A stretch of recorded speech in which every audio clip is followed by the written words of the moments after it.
अहंकारी मूर्तिकार। एक समृद्ध साम्राज्य में समर्थ नाम का एक महान मूर्तिकार रहता था। उसकी कला बेजोड़ थी।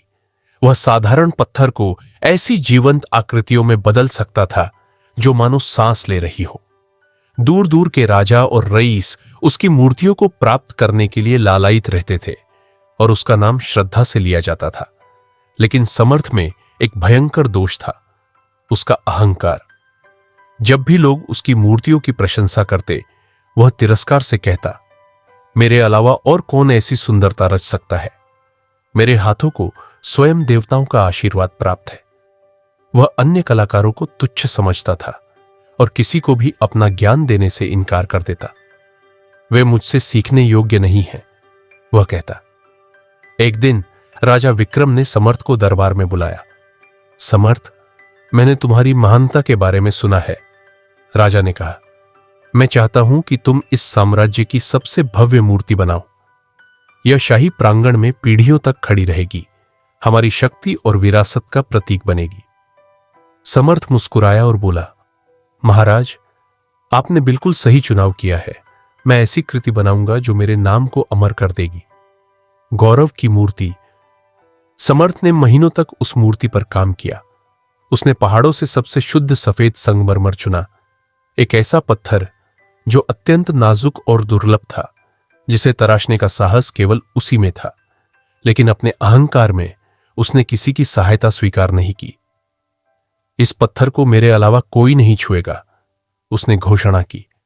अनुभवी कारीगरों ने चेतावनी दी, यह संगमरमर बहुत नाजुक है, इसके आधार को मजबूत करो, नहीं तो यह ज्यादा समय तक नहीं टिकेगा। समर्थ हंस पड़ा, मैं इस भूमि का महानतम मूर्तिकार हूं, मेरी कृति में किसी सुधार की आवश्यकता नहीं। अंततः उद्घाटन का दिन आ पहुंचा। पूरा साम्राज्य समर्थ की रचना को देखने के लिए इकट्ठा हुआ। मूर्ति एक विशाल योद्धा की थी, जिसकी तलवार आकाश की ओर उठी हुई थी। भीड़ ने विस्मय से सांस रोक ली। समर्थ आगे बढ़ा और गर्व से बोला, देखो, एक ऐसी रचना जो स्वयं समय को भी झुका देगी। अहंकार का पतन। राजा विक्रम मूर्ति का निरीक्षण करने आगे बढ़े। तभी एक गहरी दरार की आवाज गूंज उठी। पूरा प्रांगण मौन हो गया। समर्थ का चेहरा पीला पड़ गया। अचानक एक तेज हवा चली। संगमरमर, जो कुछ स्थानों पर बहुत पतला तराशा गया था, अपने भार को सहन नहीं कर सका। एक भयानक गड़गड़ाहट के साथ मूर्ति चकनाचूर होकर गिर पड़ी। जो योद्धा सदियों तक खड़ा रहने वाला था, वह पल भर में टुकड़ों में बिखर गया। भीड़ हतप्रभ रह गई। राजा विक्रम ने निराशा से सिर हिलाया और कहा, समर्थ, तुम्हारे अहंकार ने तुम्हारी ही कृति को नष्ट कर दिया। तुमने सबको प्रभावित करने की चाह रखी, लेकिन बुद्धिमत्ता की अवहेलना की। तुम्हें अपनी प्रसिद्धि की चिंता थी, न कि सच्ची कला की। समर्थ घुटनों के बल गिर पड़ा। अपनी टूटी हुई कृति को देखता रहा। उसने महीनों तक घमंड किया था, लेकिन अंत में उसी अहंकार ने सब कुछ नष्ट कर दिया।